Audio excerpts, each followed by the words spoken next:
Welcome to Authentic Educators, a podcast by teachers for teachers about best lessons, favorite classroom moments, and strategies you can implement today. My name is Dave Brown, and this is part 2 of our conversation with our first guest, Thom Stecher. Thom is a nationally recognized motivational speaker and educational consultant who specializes in self-esteem, wellness, and student assistance programs. Thom's work in student assistance finds him in training and developments of school-based prevention and intervention services for at-risk youth in over 30 states and in Canada. Cody and I both had the privilege of working with Thom through our graduate studies, and when Cody and I started this podcast, Thom was at the top of the list of folks we wanted to interview. This is part 2, again, of our conversation with Thom. If you'd like to hear part 1, check out episode 4. In this segment, we talk about specific strategies that embed social and emotional learning within our curriculum. Thom talks about sending letters home to parents, introducing yourself, and sharing your passions as a way to be authentic. He talks about low-stakes activities like scavenger hunts and think, pair, shares that allow students to interact without all eyes on them. We also talk about the neuroscience behind empathy, the impact of public praise, and the lessons Thom has learned from his own children.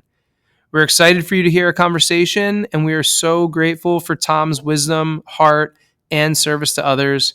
And as always, if you have a lesson or practice from your classroom that's worthy of sharing, email us at AuthenticEdPod@gmail.com.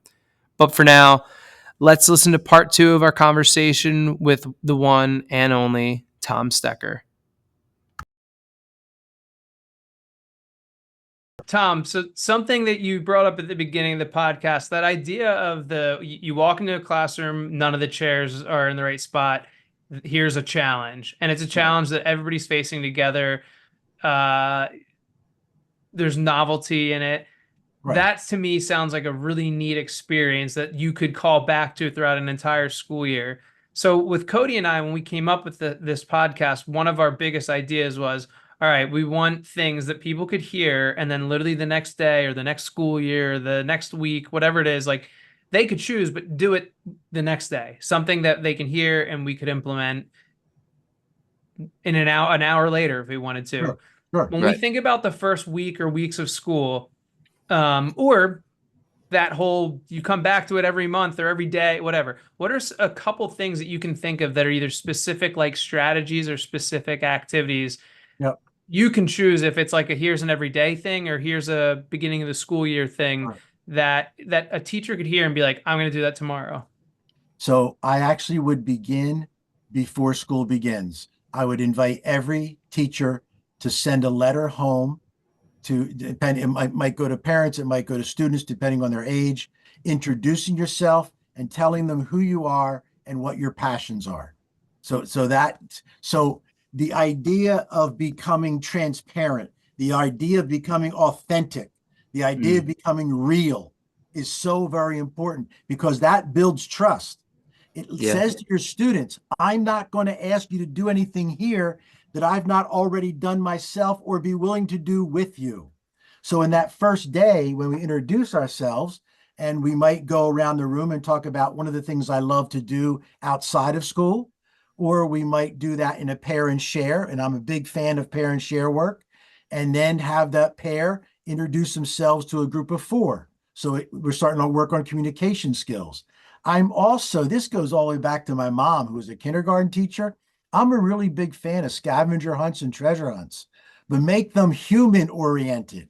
Find somebody with a Spanish surname, find somebody who's wearing something made in a different country, find somebody who has 4 siblings, and on and on and on. You can go as quick as you would want. That be like you make like a board on Microsoft or whatever, a grid, and you the teacher fill in the box with ideas like who went to the beach this summer, like that kind of a thing?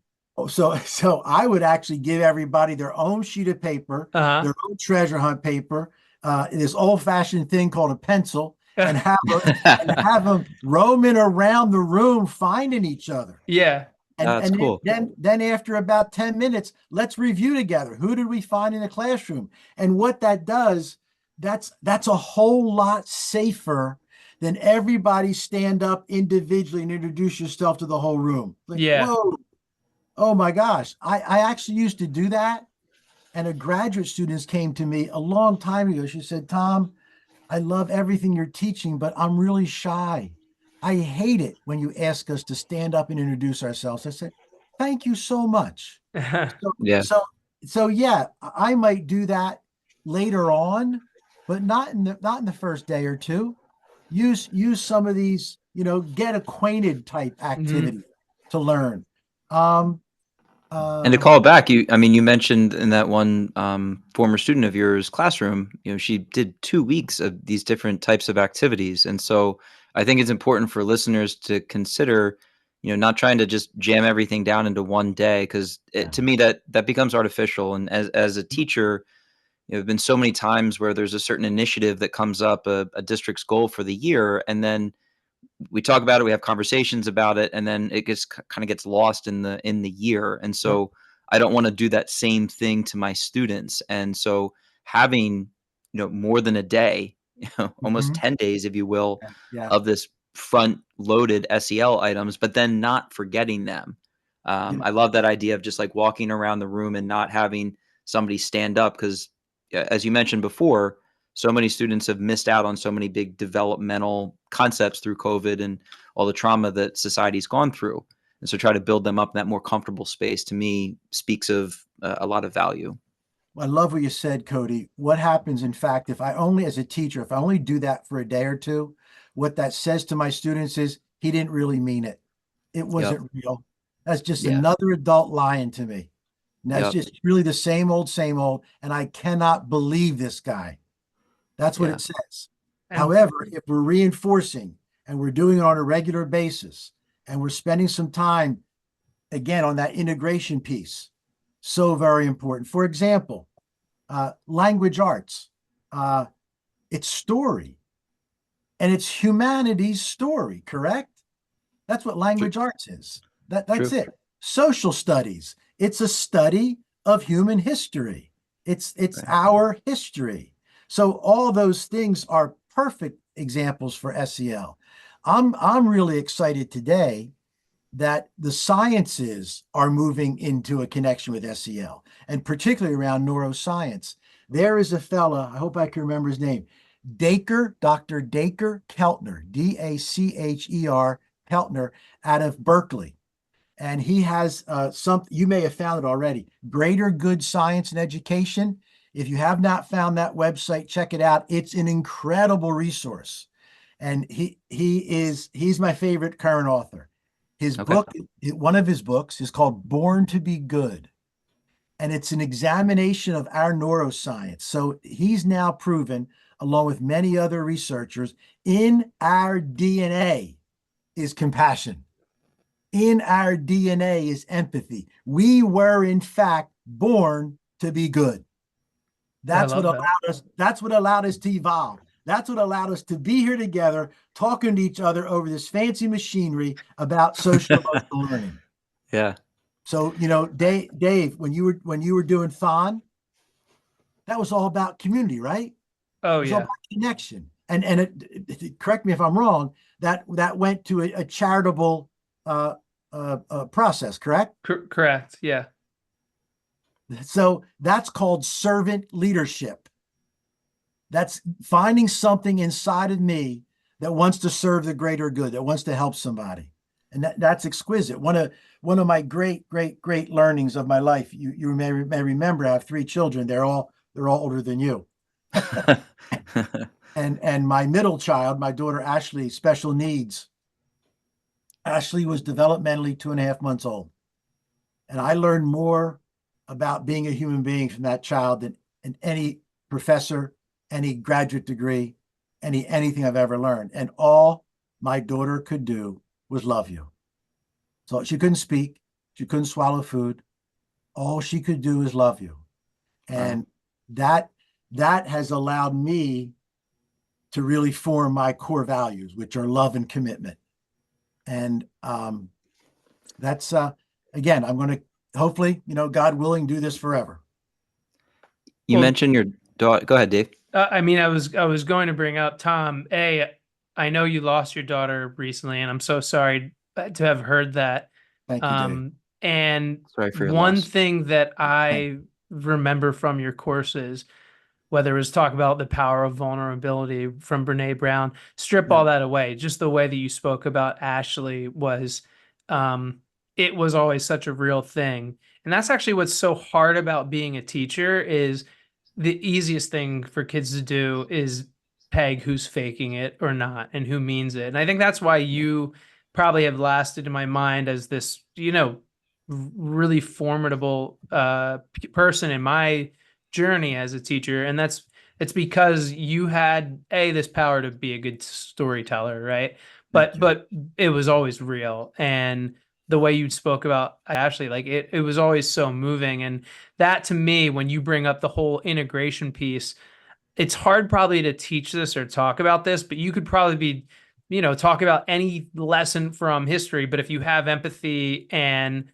um, vulnerability about it, if you're reading a novel and you actually can connect on a level with a character or share something Right. tough that you've had happen in your life and you identify with it, that's actually something I've found in my life as a teacher that's been difficult is if I were to like analyze myself, I think I've been really moved by people that are really open and honest, but I almost feel at times I'm guarded with my students. And Mm-hmm. as a Yeah. rule, I'm probably not as compared to other people. And actually there are things that you can't share with kids. So it's Sure, of probably course. smart, some of the things that I'm not Yeah, openly telling kids about, yeah, but yeah. there's like a balance there to strike that I think if you can find it, and of course, Tom, in your work with professionals and adults, I'm sure you tell different stories than you would tell if you were working with sixth graders or high Oh, schoolers. absolutely. But Yeah, this is absolutely. a long, meandering way, I think, just to say, I feel like there's this element of building rapport, building community, social emotional learning that just is like being a good human. And that's hard work because you have to model all the time. You have to stop yourself from yelling. You have to stop yourself from battling publicly. You have to actually stop and care and listen to what a kid says. And Yep. that can be hard when you need to rush out of the room and go to the bathroom, Yeah, or a kid yeah, never turns something in on time, yeah. or Yeah. Yep, Right. yep. whatever it is. I, The one of the things that you bring up for me is this wonderful, wonderful strategy that is not mine. It came from my listening to other teachers. And again, I mentioned the name Abby Morgan. Abby uses this all the time in her work.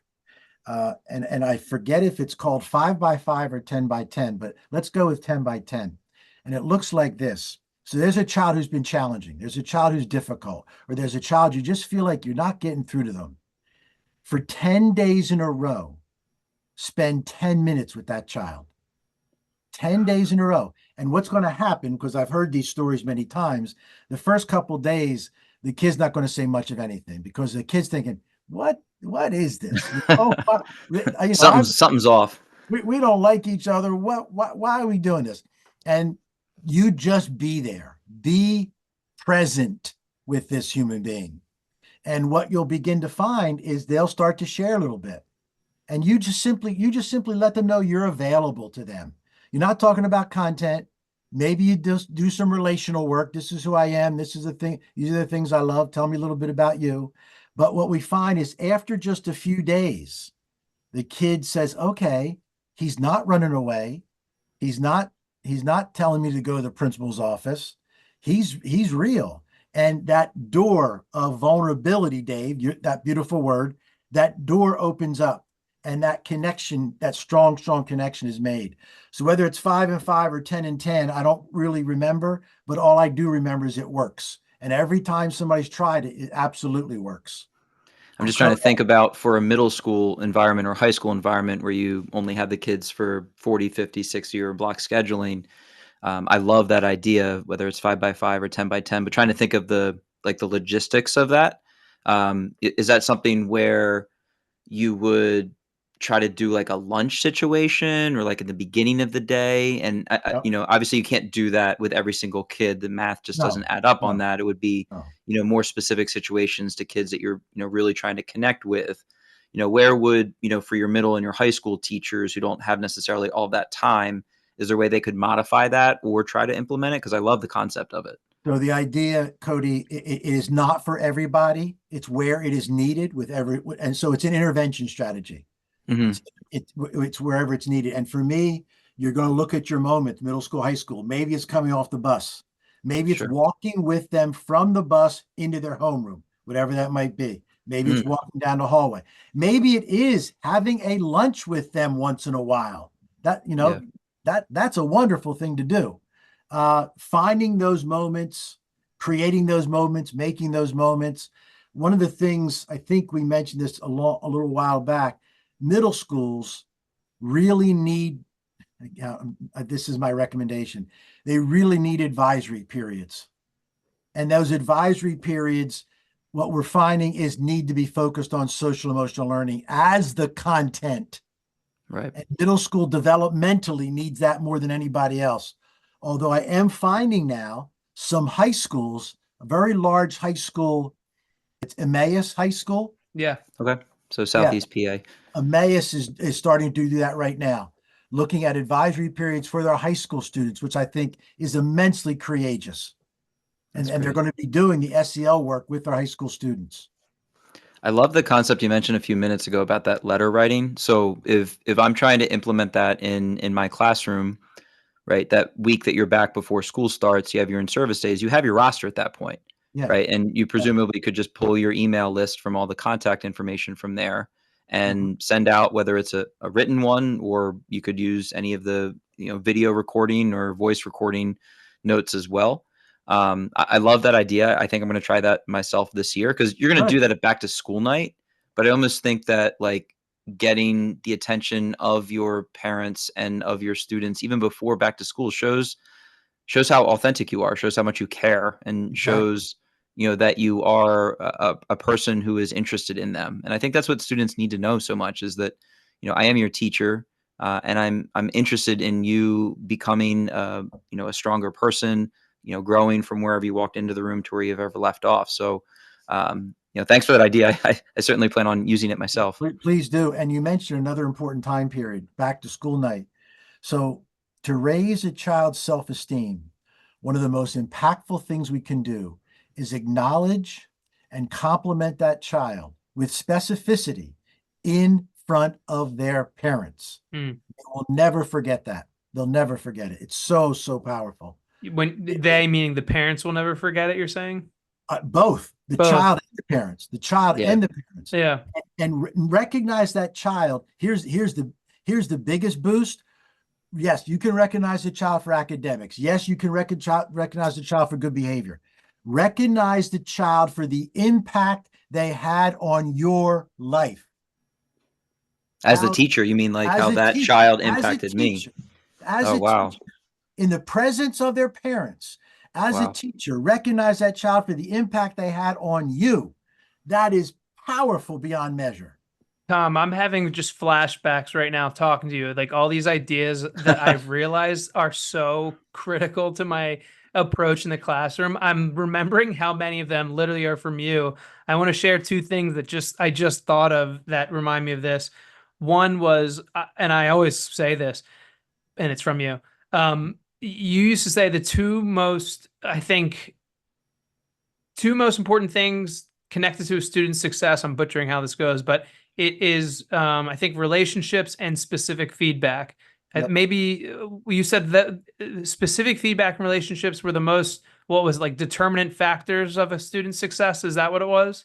And that success is both academic and self-esteem because they And go together. and that to me is something we should think about every day, and that ties to this whole conversation. And the other thing I'm remembering is you sharing that public praise does both good for the giver, the receiver, and everybody who witnesses it. And so Yep. you sharing that at back to school night, I hope this is giving you validation that the things you say stick, because this is from probably eight Thank you years very ago. much, But Dave. Thank you. like I always think about that, and I became in my career, it's second nature now, but I worked on it intentionally at first. But I'm so intentional, kudos to you, at praising kids publicly because when people talk and complain about problems they have with kids' behavior, I guess sometimes I feel like, oh my God, it's really not that difficult. But then again, I've been so lucky to meet somebody like you that I spent very hard work, serious amount of time,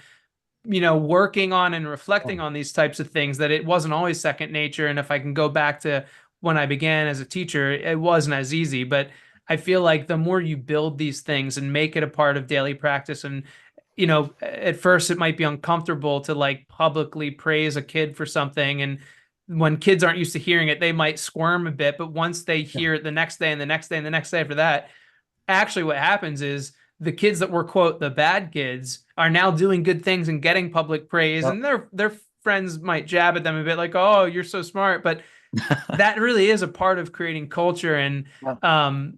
man, it's so powerful. It's something this is why I always wanted you to get in the district I used to work at, because I know what you do is so transformational.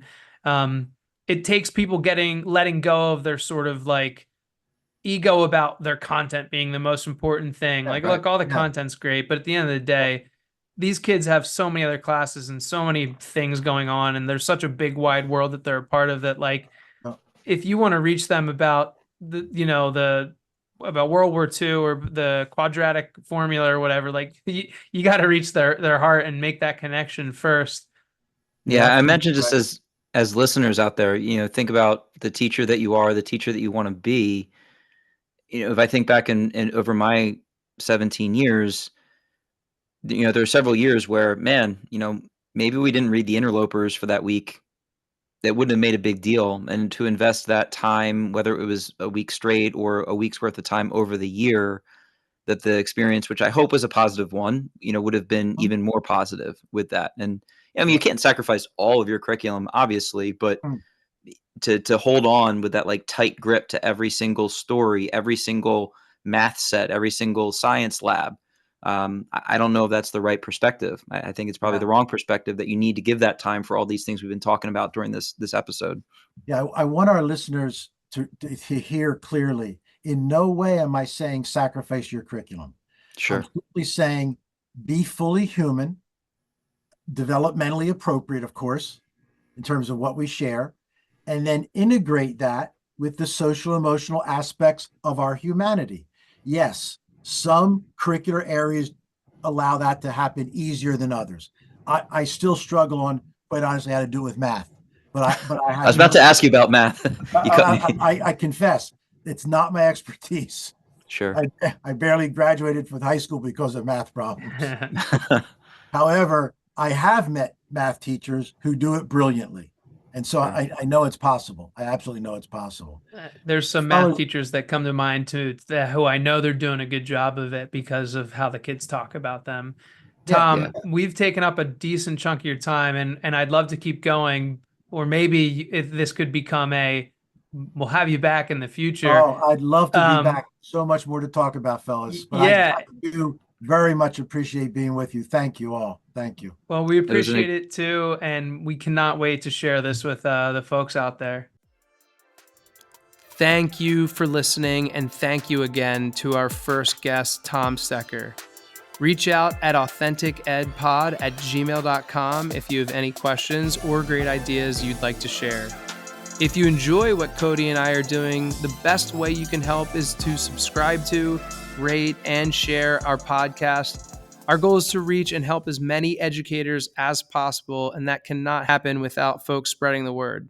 We appreciate your support. Until next time, this is Authentic Educators. We appreciate you for listening.